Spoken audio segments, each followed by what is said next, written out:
يسعد لي مساكن حبايب القلب، ربي يسعد لي كل اوقاتكم يا رب. ورجعت لكم اليوم بفيديو جديد. اليوم رح نعمل مع بعض ليمون بالنعناع او ليموناضة بالنعناع، ومنهم بيقولوا له مشروب البولو اللي هو. حبيت اشارككم اليوم بيومي، وين رحت، ايش سويت، نكون مع بعض حبايب القلب هوني.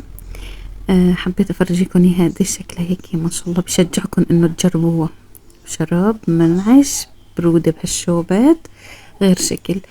انا هون عم فرجيكم، عندي كيلو ليمون، عندي باقة نعناع غيسلتها كتير منيح ومصفيتها، وراح نقشر الليمونات حبايب القلب. اهم شي الليمون يتقشر. هلا انا بفضل هاي الطريقة مشان يكون تقشيره سهل، ولازم نتخلص حتى من البياض اللي تحت القشر الأصفر مشان ما يعطينا مرار. بهالطريقة بسهل عليكي انه تتخلصي من البياض بهيك، بهالطريقة هي بالتقشير.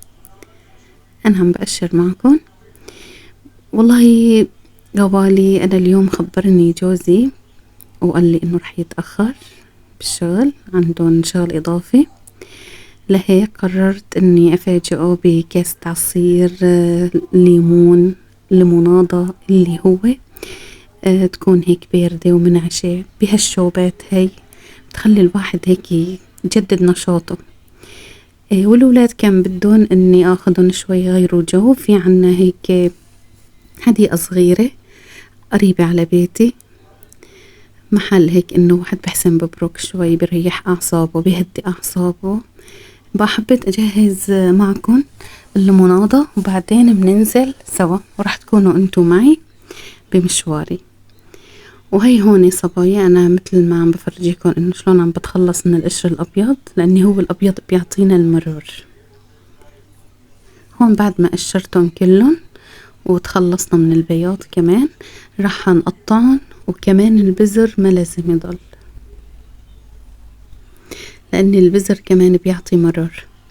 نحن رح نفرمن على الفرامة، محضرة الطعام، فرامة الكهربائية اللي بتقولوا لها، لاني عندي انا التقلي تبع الخلاط مكسور، وانتي بتحسني مثلا في عندكم خلاط بتعملوه عليه بالطريقة اللي بدكم اياها. وهون بعد ما قطعنا الليمون وعم نشيل البذر، كمان بذر الليمون، مشان نتأكد انه هيك ما بقى ناخد اي طعمة مرار.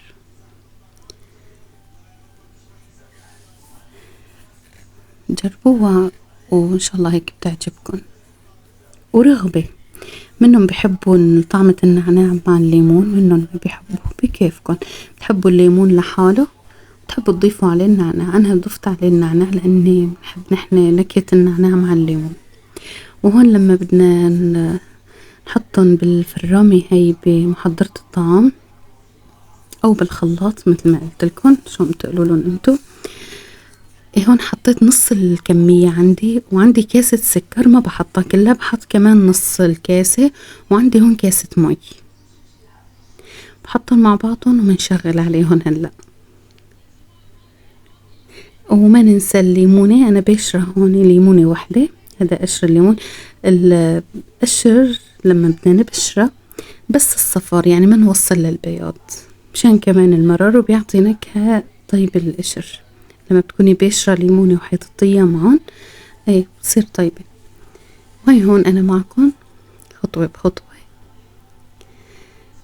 بعد ما هون صارت جاهزة عنا نص الكمية، مفرمت كتير منيح، خلطناها. هلأ انا بضيف الليمون اللي ضل عنا، هي الكمية اللي بقيت. وفي عنا السكر كمان ضل عنا نص الكاسة كمان بنضيفه، هي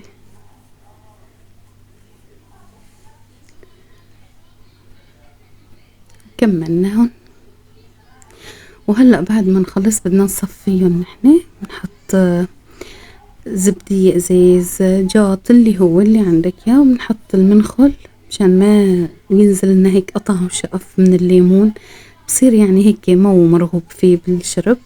بناخد العصير صافي بهالطريقة هاي. يعني مشروب طيب بهالشوبات هاي غير شكل. أنا هون عندي باقة نعناع بس من الباقات الصغار، قلت لكم منقيتن ورقة بورقة وغيسلتن منيح ومصفيتن، حطيتن كمان مشان نطحنن، وحطيت لهم 3 معالق سكر و3/4 الكاسة مي كمان، نطحنن منيح ناعم.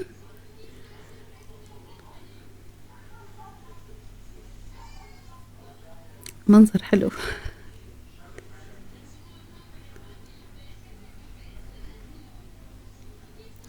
وهون بعد ما انطحنوا معنا كتير منيح ناعم، فوق الليمون اللي مصفينه بتنزلي المصفاية المنخل اللي هو انه مشان تاخدي من العصير تبع الليمون مشان ياخد هيك اللون كمان.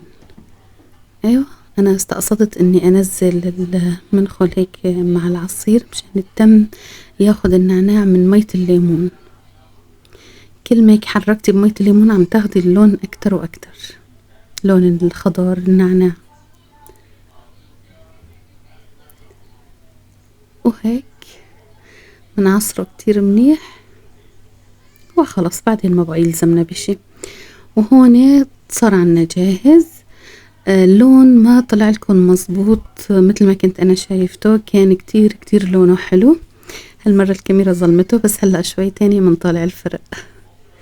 وهون بعد ما حطينا بالبراد وحبينا ننزل انا وانتو تكونوا معي بهالمناظر الحلوة. هلأ بالنسبة للمنظر هيك محل في بيوت الهدم، هاي هون بتعرفوا يمكن اغلب الناس كلها بتعرف انه الزلزال اللي تعرضت له تركيا وبالاخص مرعاش، هون في بيوت كتير والله راحت. انا هون كنت نازلة من بيتي ولما شفت هالمنظر هذاك حبيت اشارككم فيه وتشوفوا، جد شي بيريح الاعصاب وبيهدي الاعصاب. انا كتير من عشاق المشي بهالوقت هاد وهيك بكون في هوايات حلوة وبرودة، اي عن جد واحد يعني برتاح نفسيته بترتاح. بس بينما نطلع نمشي بالشمس والشوب لا بنرجع على البيت متوترين ومعصبين ومتنازقين واخلاقنا ضيقة، ما بنتحمل حدا يحكي معنا كلمة. بس بينما هيك لا خلص هدوء رواق. اعطوني رأيكم بهالمنظر هاد شلون بهدي الاعصاب ولا لا؟ الله يسعدكم غوالي انتو كمان، وين ما كنتوا وين ما رحتوا وين ما جيتوا ان شاء الله بتكونوا هيك مبسوطين ومرتاحين. هون كل ما عم بمشي بمكان حبيت انه اصوره وتكونوا انتو كمان معي، تحسوا حالكم معي موجودين. هذا العالم عم برفرف.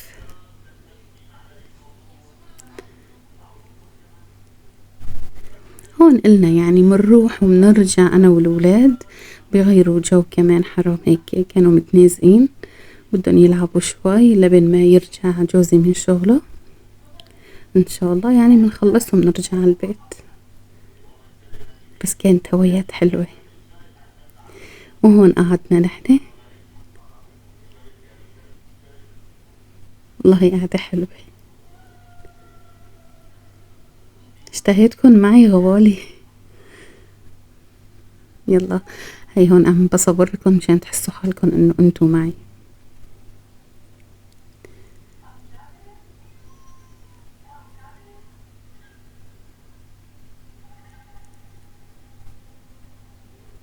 وهون رجعنا على البيت وجوزي كان رجع من شغله، وحبيت احضر له كاسة المناضة او قلت لكم انهم بيقولوا له عصير البولو ليمون بالنعناع اللي هو اهم شي البوز. انا بده كمية يعني منيحة من البوز او منهم بيقولوا له التلج، لاني نحن منا مخففينه كتير لا قوامه يعني هيك مركز يعني تقيل شوي، لهيك منكتر بوز وبتعطي برودة كمان للمشروب طيبة بتصير. هدول قطع النعناع الناعمة يعني عادي لازم يكونوا شوي هيك ظاهرين مشان تحسي حالك انه في نعناع موجود.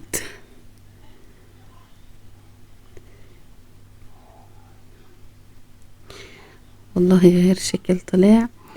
وهون اللون عجبني اكتر من لما كنت عم بجهزه وبدي احطه بالبراد، قلت لكم كانت التصوير ظلمه شوي.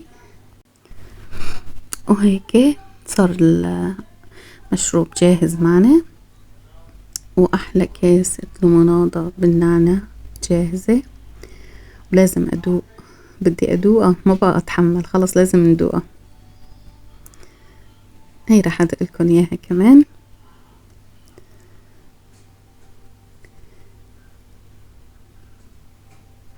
هون بقلكن طلعت والله طيبة طيبة، بتستاهل، تستاهل هيك تجربيها، بتستاهل تتعبي فيها شوي، وشي ان شاء الله هيك بتدعيلي عليه. صبايا، ولهون خلص معنا الفيديو لليوم، وان شاء الله بتجربوا هالمشروب هذا المناضة بالنعناع اللي انتو بتقولوا له اياه والاسم اللي بتقولوا. ان شاء الله بيعجبكم، ان شاء الله الف الف صحة على قلبكم، وبدعي لكم بحمى الرحمن غوالي، وباي باي.